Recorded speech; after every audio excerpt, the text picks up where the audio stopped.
you were telling me that the 115 inch, it's a 6-man lift just to lift that TV. Yes, and it is 240 kilograms in the box. So then, yes, it is a bit of challenge. But if you want, we can always discuss it. Oh, but well, usually, I think it's first everyone starts from negotiations with the wife. Yeah. I think Phil has the strength of 6 men. No, I don't know about that, and I certainly don't have the strength to argue with the other half about putting 115 inches in the room either. This week's podcast is proudly sponsored by Hisense, official partners of UEFA Euro 2024. Big games call for big offers, and that's why Hisense is giving you up to £400 cash back on selected TVs, including the new 4K Mini LED TV. Make the smarter choice this summer and find out more at hisense.co.uk.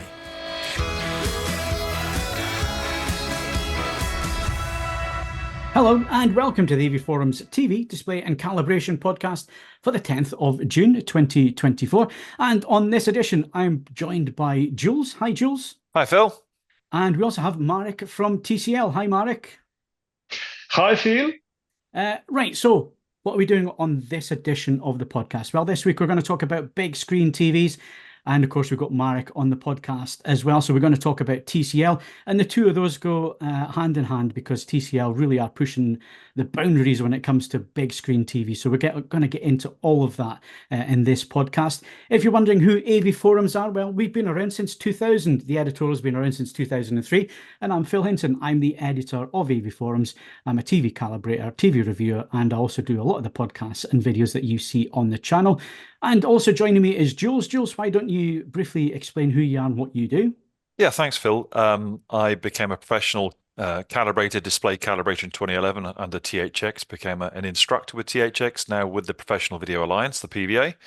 And I calibrate in production, post-production, and in custom high-end cinema, and in people, AVForums homes on their TVs. So see a lot. Yeah, cover everything, cover the whole gamut. And we also have Marek. Welcome to the podcast, Marek. And why don't you explain who you are to our viewers and listeners? Marek Maciejewski. I'm in charge of product development, so Product Development Director for Europe. And then I think behind all this interesting stories, you want to listen. Excellent. So Marek invited me out to Poland 2 weeks ago. It wasn't just me. There was a whole host of AV journalists from all over Europe. And it's an event that's run a couple of times. We were out there, I believe it was November last year. And then, of course, in May this year. The purpose of the event is that obviously we're talking about large screen TVs. So we're talking about 98-inch TVs, 115-inch TVs. Sending those out for review, Marek, is impossible, really, because you were telling me that the 115 inch, it's a 6-man lift just to lift that TV. Yes, and it is 240 kilograms in the box. So then, yes, it is a bit of challenge. But if you want, we can always discuss it. Oh, well, but usually, I think it's first everyone starts from negotiations with the wife. Yeah, I think Phil has the strength of 6 men. No, I don't know about that, and I certainly don't have the strength to argue with the other half about putting 115 inches in the room either. But yeah, the whole purpose of the Experts Meet Experts events in Poland is that we get to go out, and unfortunately we can't review the TVs as we normally would. So normally if a TV comes in to me, I like to spend at least 2 weeks with that TV and spending a lot of time testing it and so on. We can't do that, obviously, in a couple of days, Marek, but it does give us an opportunity to run some measurements to check the basic functionalities of the TVs. And the other thing is that these TVs are part of a range. So looking at the 65-inch or the 75-inch, it should be very, very close to the 98-inch in the range. Is that right? In general, 115 right now is part of X955 range, which goes together with 98 and 85. So this is our flagship range. And here we put everything what mini LED technology can achieve this year. Yeah. And then obviously moving down, because you've still got bigger screen sizes again in the 855, 805 and 755 this year, isn't it? So there's still big screen sizes in those ranges as well. So if you look generally from big screen size, so right now our direction is to offer our customers in all the ranges, big sizes. So as I said, X95 goes to up to 115, but then if you go each step below, like C85 or C805, which is also outside Europe called 755, and then going even below, so you'll find always 98, 85, 75, because we see that this segment is booming in Europe. And from generally end user perspective, we see that there is more and more interest in just switching smaller screen sizes to large ones, because still there is no issue to see them and then to cover with your field of view or viewing angle of your eyes. Yeah, and again, it's an impressive thing to see is TVs at that screen size, because then the next question is, it's one that I've discussed with Jules many times, Marek, is do you then replace the projector? And I guess if you're talking about shot throw projection, this is a demo that you did back in November. The differences are quite stark between those two technologies, a large screen direct view TV and a shot throw projector. Normally, if you look from the content which is available today, so then we see that most of consumers move to OTT. And even one of the demo we did was the comparison between SDR HD version and UHD Dolby Vision version, just to show how big is the difference in terms of content quality between the same platform and two different tiers. So if you look, if you really want to experience the HDR content and all what OTT players they can deliver in Dolby Vision, I think you cannot do it with the short throw, ultra short throw, or even with long throw projector.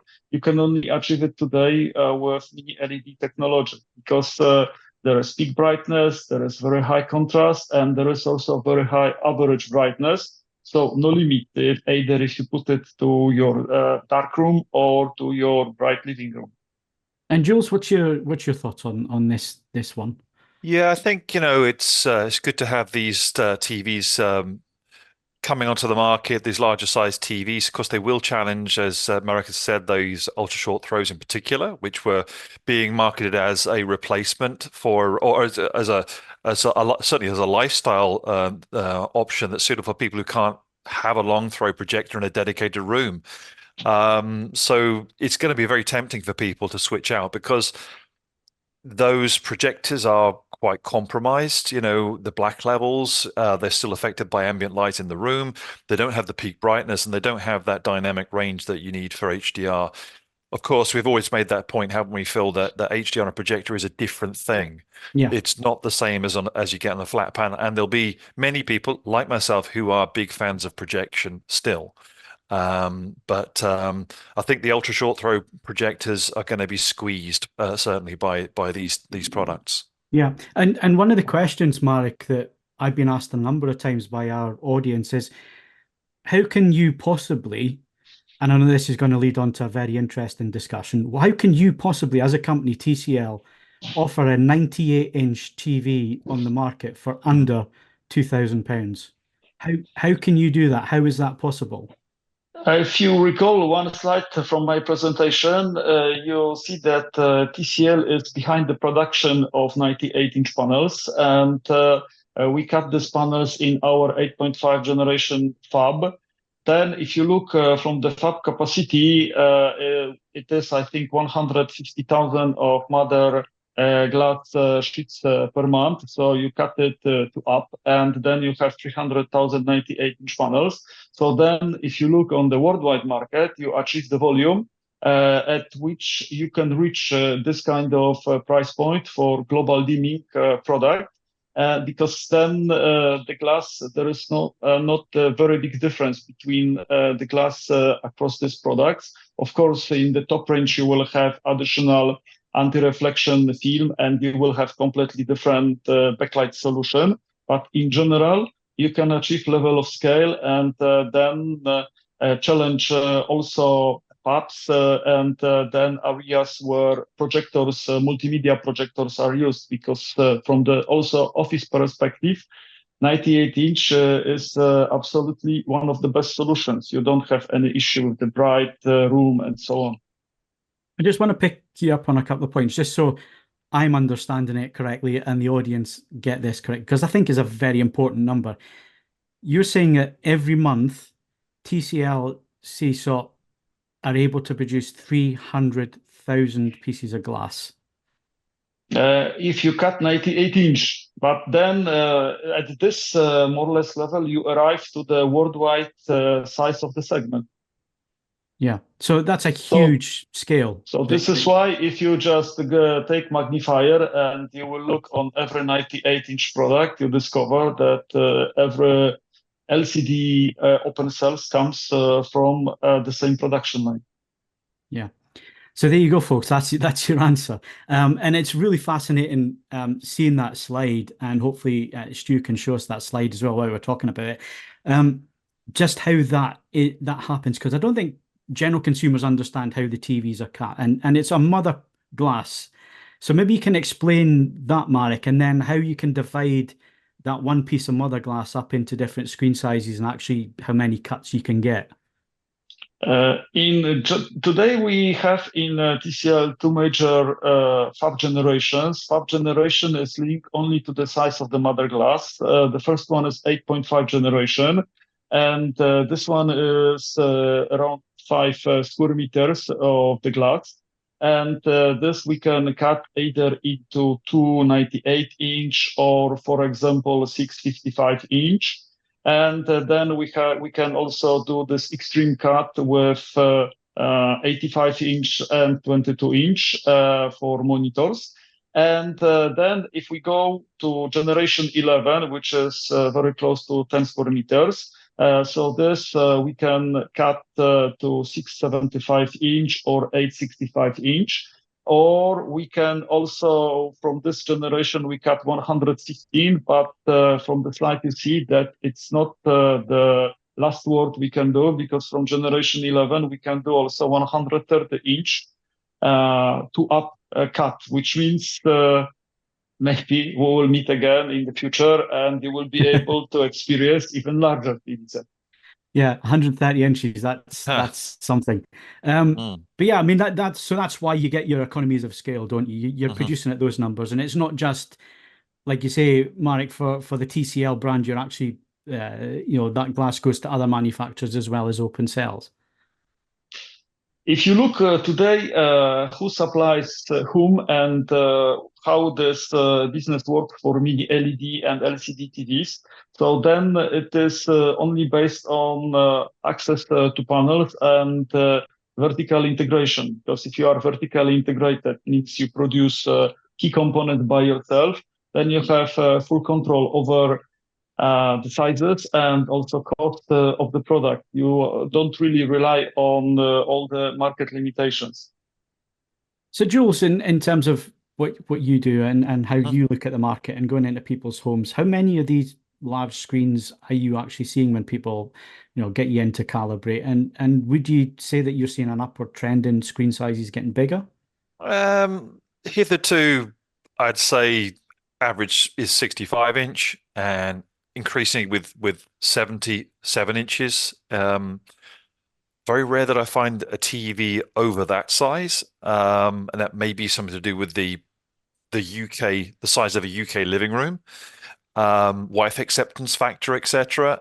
Once you get into 100 inches, that's a big piece of real estate that's permanently on the wall. And I suppose one of the benefits of an ultra short throw projector is you can just take the projector screen down when you've watched your movie.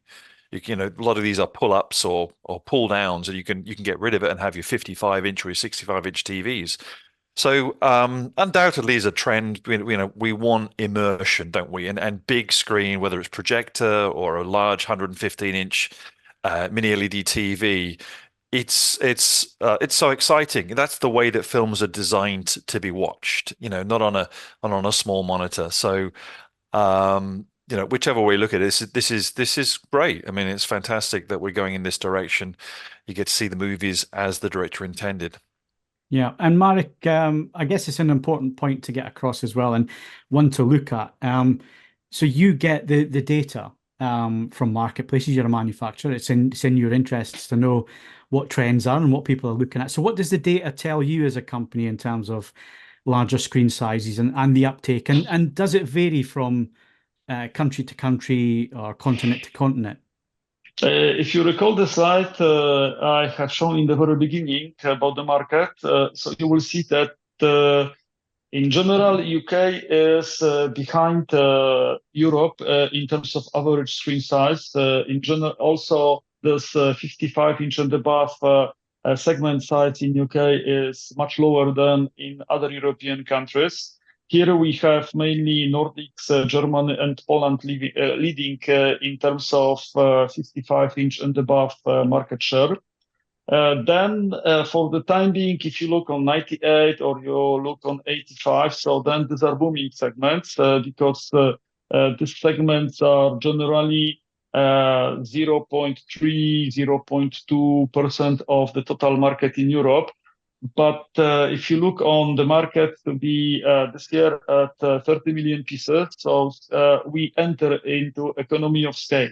And then market for big TVs is usually US and Australia. In Australia, you know that typical living room is 100 square meters, so then there is no limit. But also coming back to what Jules said about 65-inch or 75 scene. Honestly, on one of the slides, I showed that the viewing angle of your eyes, if you sit 3 meters from the TV set, 65-inch is 30 degrees, means you watch in full HD. There is absolutely no way to see the difference between UHD content and full HD content.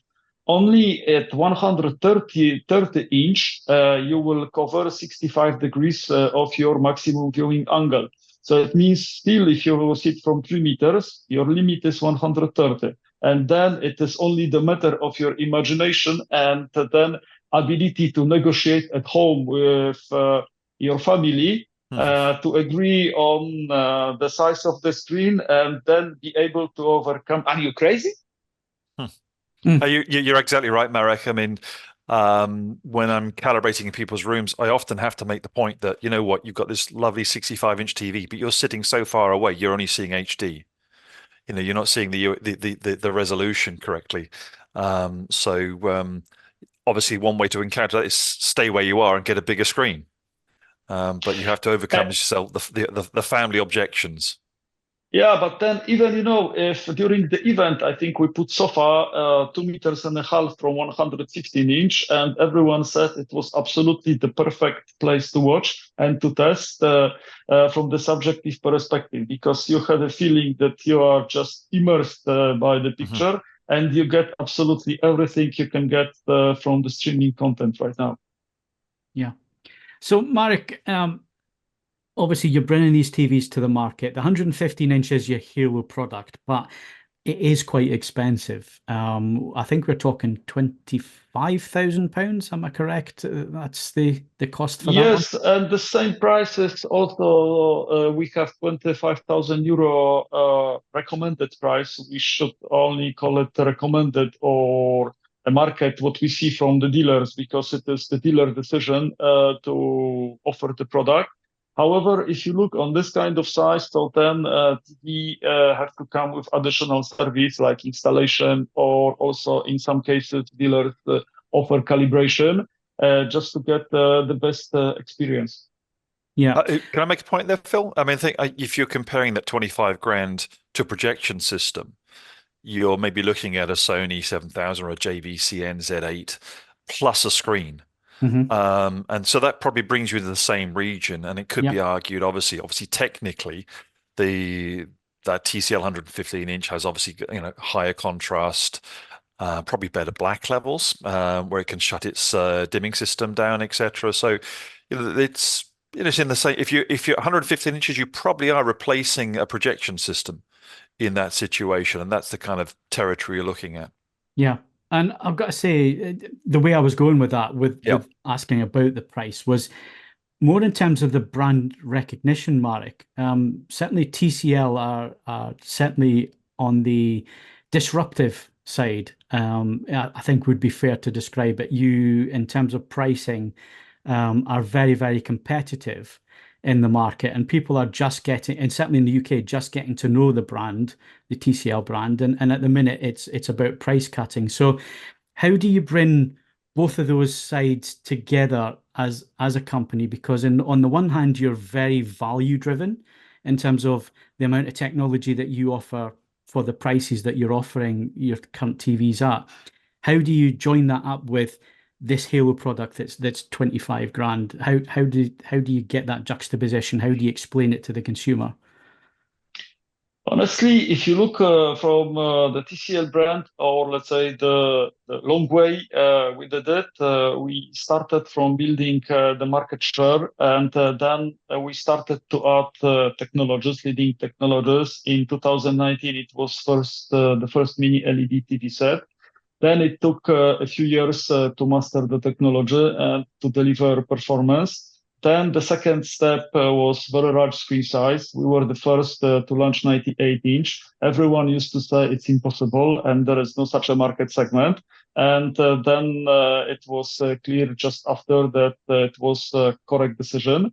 Then doing the next step is 115, because if there is market for 98, so then there is also market, as Jules said, for 116, either as living room or as replacement to projectors. And I think TCL is already a known brand. And then thanks also to tests published by you and other reviewers, it's the brand you can trust in terms of performance and quality of products. So this is just how it goes, step by step. So let's just talk about the Halo product then. You know, big screens are here to stay. The market segment's growing. As you say, it's booming at the moment. And, you know, when you see offers of a 98-inch TV at the kind of money that we're talking about, it was unheard of a few years ago. So let's talk about the Halo product first of all, and then we'll work our way down the product line for this year. So the Halo is the X955. I spent some time with the 115-inch. Very impressive TV. Just from the time that I spent with it. For a mini LED TV, and maybe you maybe want to go into it in a little bit more detail, Marek, in terms of the technology behind it, because it's 5,000 nits, 20 odd thousand zones, and it's how you control that and how you get around that. So maybe you can explain to our listeners the tech specs of the 955. So as I said, we have three models in this range: 85, 98, and 115.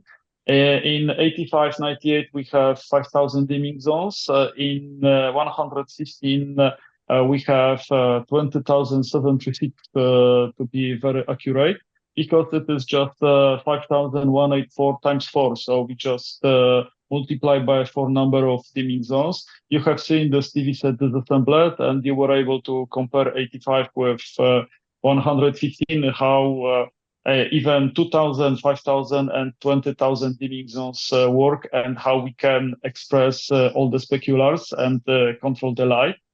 Then in terms of peak brightness, it is 5,000 nits in boost mode for all these products. And then coming back from the motion performance, so this all are based on 144 Hertz panel. So for standard video content, 120 with motion interpolation, 144 for PC, even 240 for PC. From the perspective of HDR content, so all HDR formats are supported by this TV set. On some side, both Atmos and BTS. So you get absolutely everything you need. And then, of course, Google TV. Same specification is for Europe and also for UK. Yeah.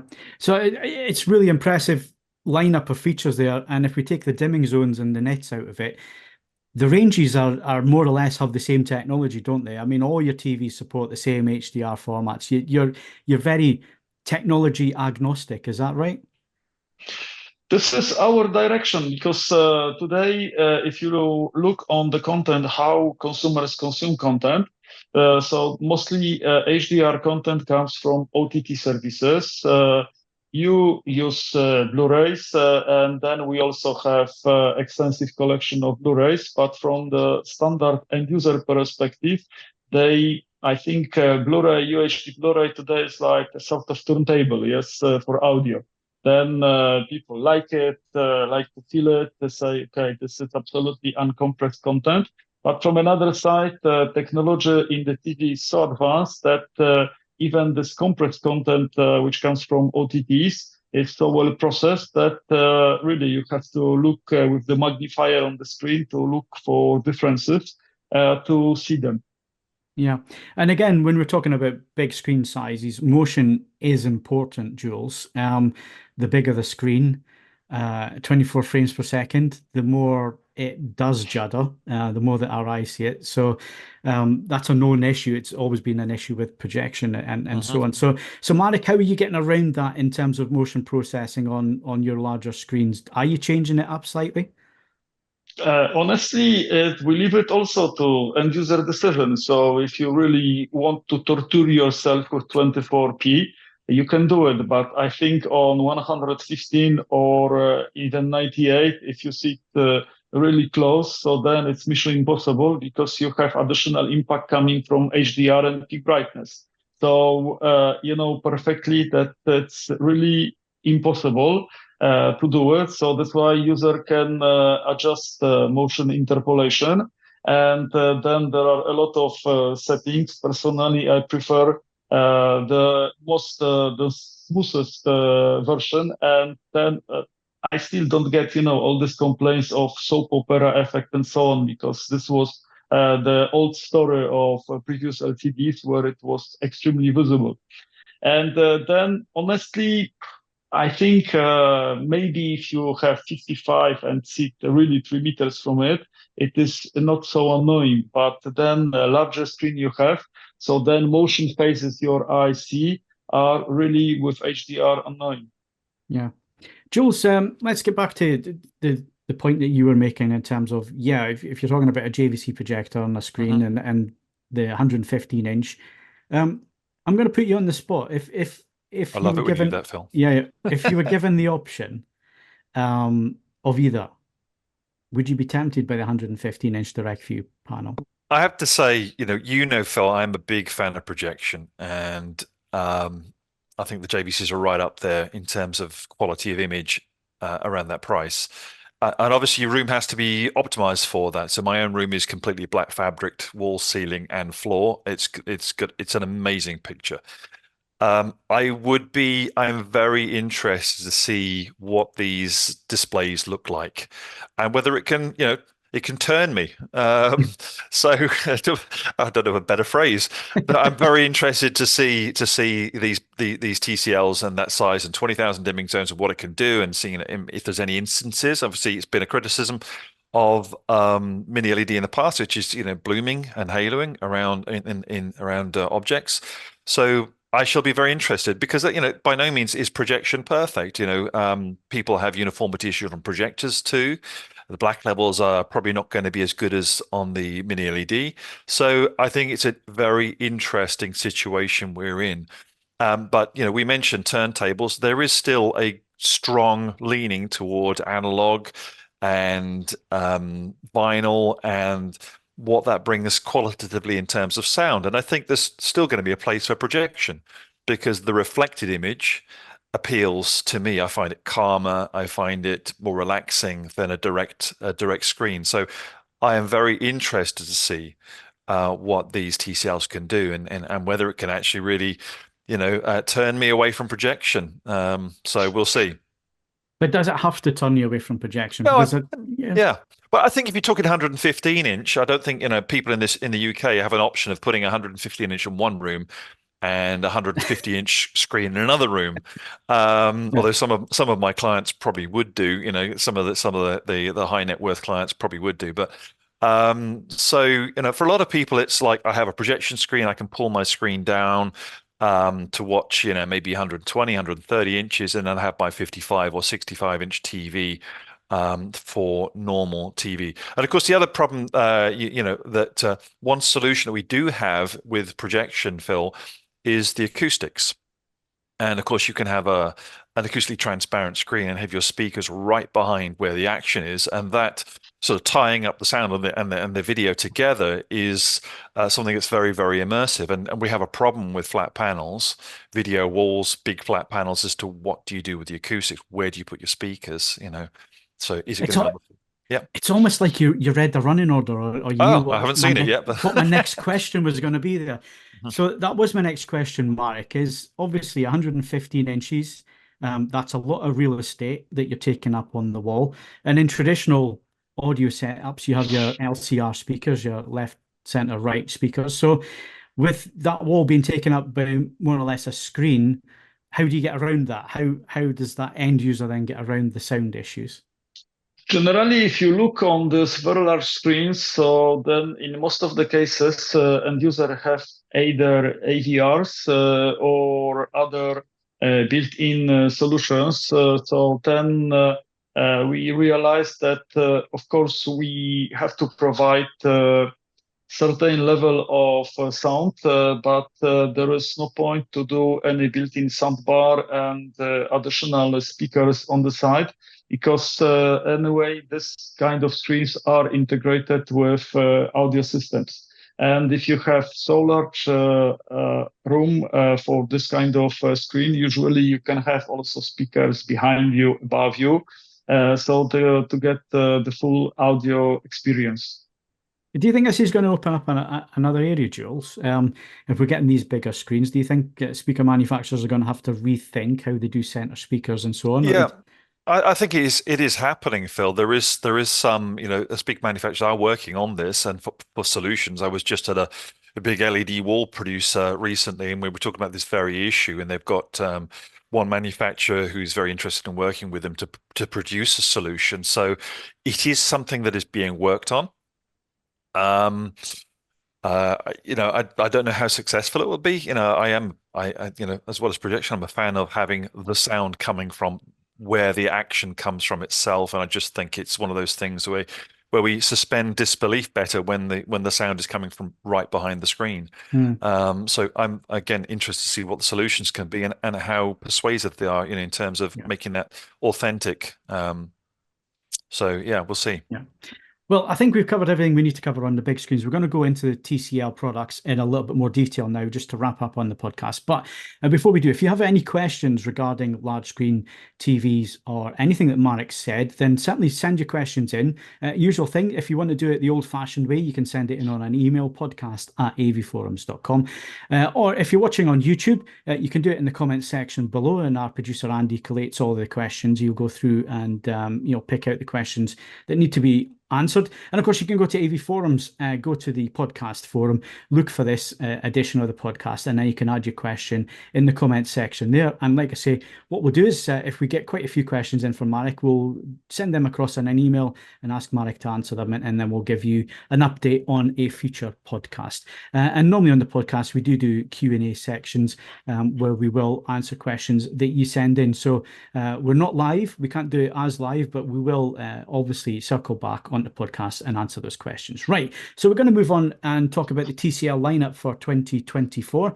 So Marek, the floor is now yours. Why don't you take us through the entire range for the UK and what people will be seeing in the shops very soon, if not already?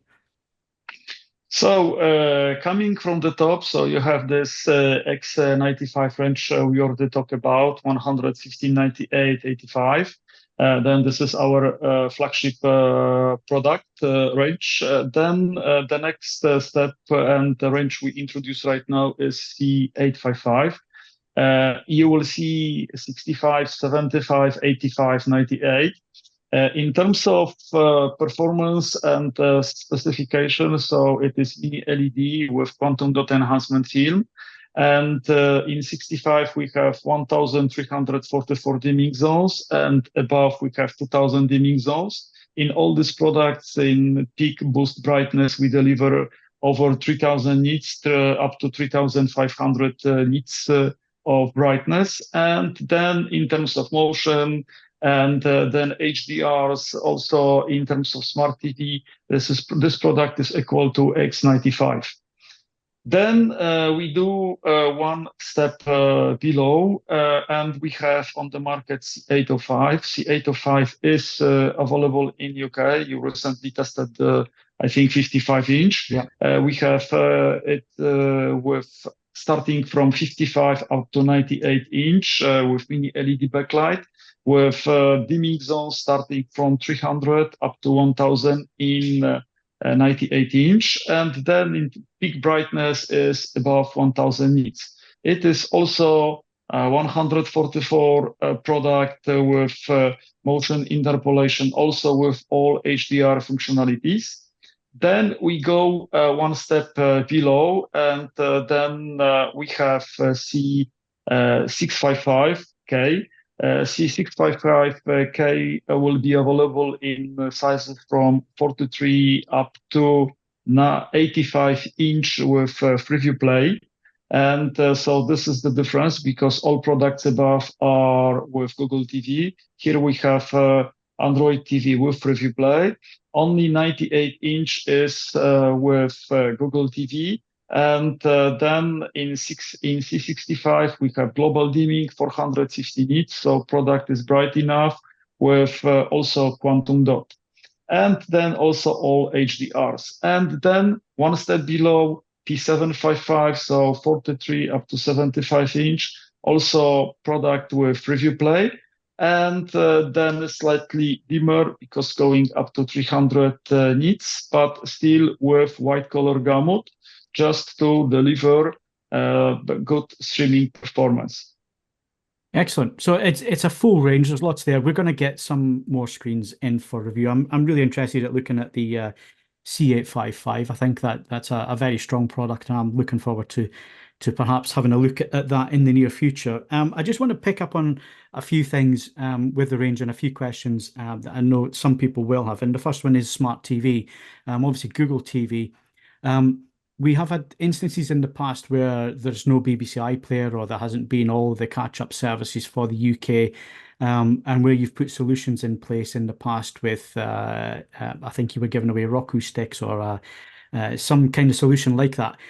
For this year going forward, in terms of Google TV, are you still missing some of those apps in terms of the UK catch-up services, or is that something Honestly, with Google TV, we fully rely on the cooperation between Google and PSBs. PSBs in UK is BBC and then ITV, Channel 4, Channel 5. And then we can only implement the services if there will be agreement between PSBs and Google.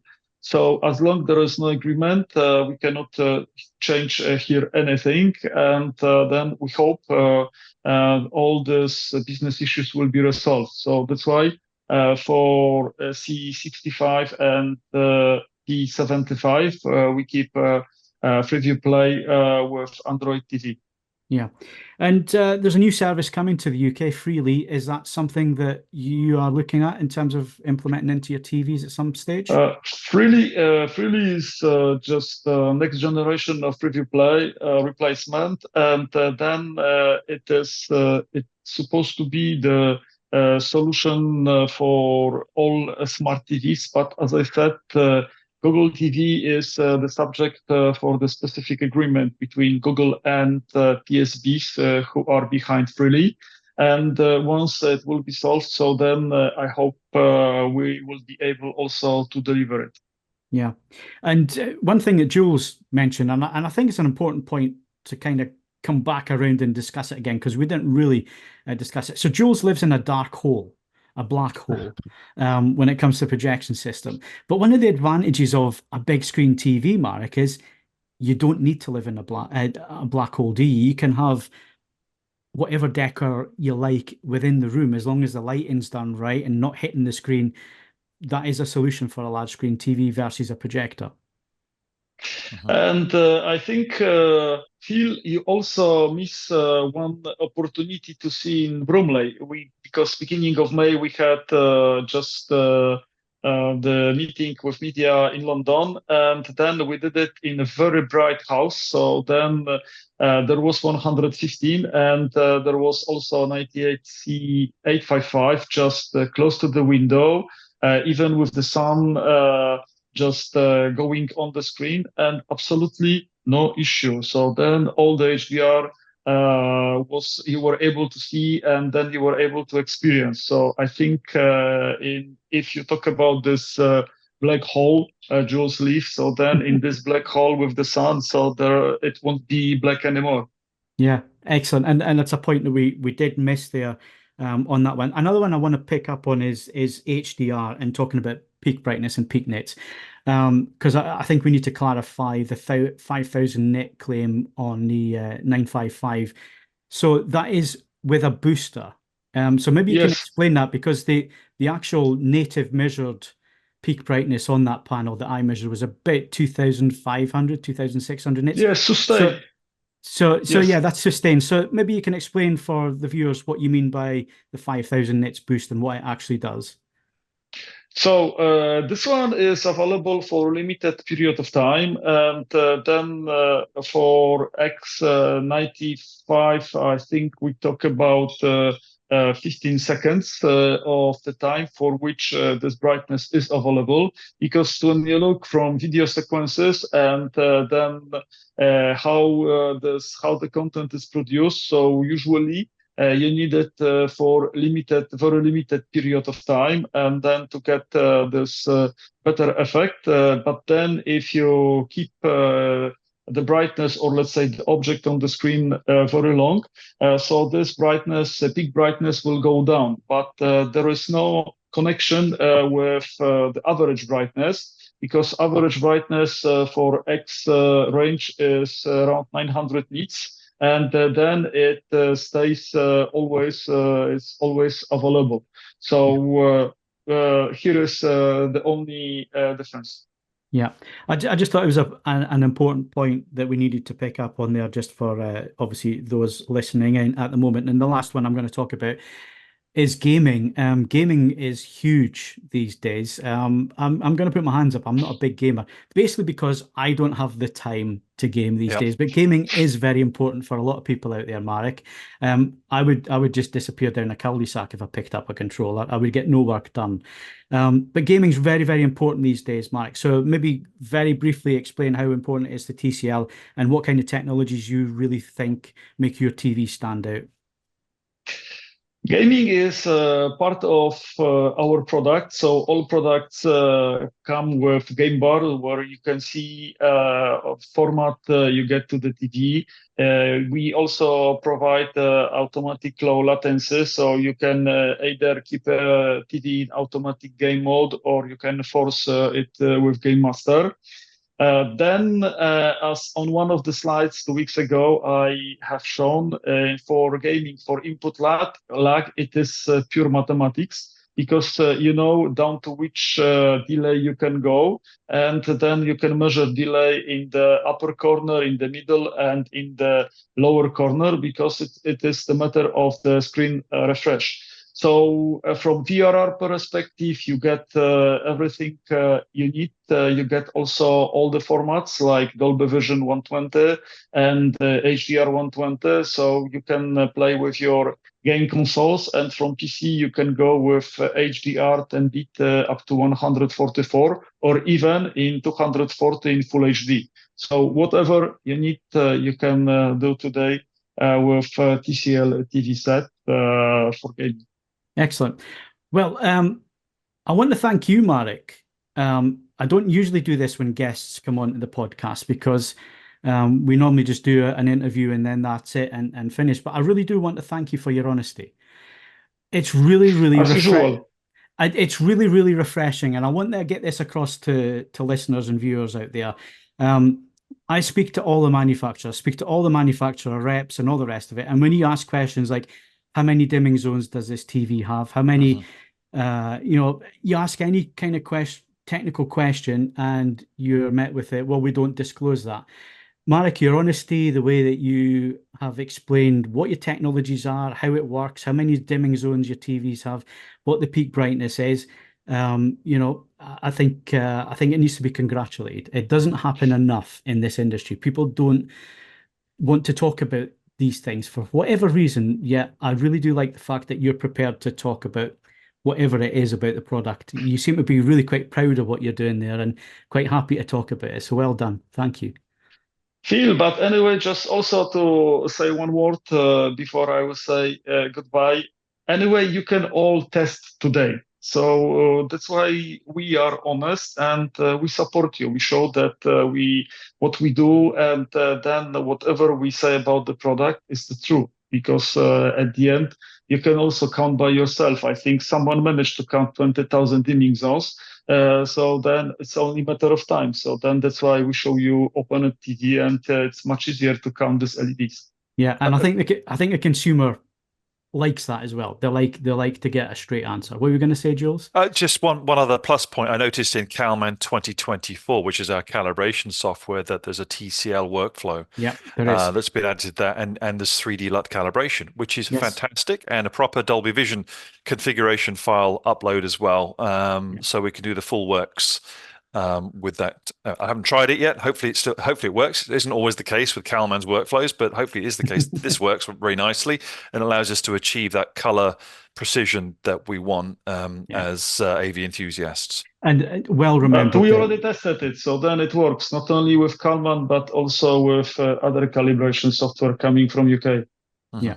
Yeah, so I well remember, because I did forget to mention that yes, there is a full CalMan workflow, and we were given a presentation of that in Poland as well. So yeah, the only thing left to do is there is a video coming from this Poland event. I'm currently working on the edit now, and Marek is going to take you through on the video the full range that was on display there. So stay tuned for that video. I'll have my thoughts on the 115-inch, some of the measurements that I managed to do while I was out there, some of the other screens that I looked at, and some of my thoughts on those giant screens. But we are going to get some of the smaller screen sizes in for review and spend quite a bit of time with those, so you get a good appraisal of those. But Marek, for now, thank you very much for your time. It is appreciated. I know our listeners will appreciate the fact that you've gone through everything as well. So thank you very much, and we'll see you again soon. Thank you. Thanks, Goodbye, Marek. and hope to see you soon. And so our thanks to Marek, and like I say, if you've got any questions, any comments, then do put them down below if you're watching on YouTube, or the thread at AV Forums. Head over there and put your questions in there. Right, Jules, we just need to do some of the housekeeping now. So competitions, there is a hardware competition. Maybe you can tell us about that. Yeah, this sounds great, actually. You can win a streaming system worth £2,400, which includes a Roxen Atessa integrated streaming amplifier and the Monitor Audio Silver 100 7G bookshelf speakers. Closing date 11:59 p.m. Wednesday, August the 28th. All Excellent. competitions open to eligible AV Forums members. You have to be over 18, you have to be a resident of the UK, and your name can't be Phil Hinton. Otherwise, you can do that. Don't forget, we also got disc competition. So there's plenty of DVDs, Blu-rays, 4K discs, box sets, all that kind of thing, open for our patrons and our standard AV Forums members. So again, it's the same address there, avforums.com/competitions for those. We've got some previous winners, so maybe you could take us through those, Jules. Absolutely. J Rule won a set of KEF LSX2 LT wireless hi-fi speakers worth £899. RGB123, I like that name, RGB, won a pair of the brand new Q Acoustics M40 speakers worth £749, courtesy of Peter Tyson. Some cracking prizes there. Well done, guys, for winning those. And then we've got some new patrons. We have Leon Rod, Donard Leonard, Sai32, Tariq, Lorenko, Crazy Goose, Oscar Madfish. Yeah, and we also introduced a new annual membership, and we want to thank the following supporters for having signed up for the whole year, and they are Gary Heather, Sebastian Kafanti, Andrew Karuna Luff, I hope I said that correctly, Dave Chamberlain, David McRoberts, David Oliver, lots of Davids, Dr. Neil, and Pervase Fredrickson. excellent. Well, thank you very much for your support, guys. It really is appreciated. It does help us produce more editorial and do a lot more things that help you. So your support is really appreciated. And of course, buying us a coffee is something that you can also do. And doing that was George Van and somebody called someone. That was the username somewhat. Well, thank you very much for the coffee. So that's it for the TV display and calibration edition. There's lots of Q&A questions. We didn't have time for them this time around. We're going to make time for them next time around, as well as your questions from Marek and some of your comments as well from this podcast. So tune into the next TV display and calibration podcast in July. Our next episode of this podcast is the Home AV edition. That'll be available to you on Monday, the 17th of June. We're talking about speaker placement, that kind of thing, Dolby Atmos and so on. So join us for that, and that'll be available from 7 p.m. on the AVForums podcast YouTube channel. So you have to subscribe to that channel. It's different to the main channel, so that's AVForums podcast YouTube channel. Go and subscribe there. You'll never miss a podcast. They come out 7 p.m. every Monday throughout the year. So even when it's a long month and there's an extra Monday, we've got a gaming podcast. So we've thought of everything this year. If you enjoyed the podcast, if you like these things, if you like everything that we're doing, including these interviews with manufacturers and so on, and you think we deserve a bigger audience, then please share it. Share the podcast on social channels, on other forums, other websites out there. If you think it's worthwhile for people to see, then please do that. It would really be appreciated. So thank you very much, Jules, for your time. Anything interesting coming up in the next few weeks for you, calibration wise? Yeah, absolutely. I'm down at a Gradio studio in London tomorrow, doing some monitors down there, and then just generally schlepping around the country, doing projectors and TVs as usual. Excellent. Okay, well, have a great month. We'll see you on the Home AV podcast, but have a great month. Jules, I'm Phil Hinton. Thank you very much for watching, and we'll see you again in the next one. Goodbye. Bye.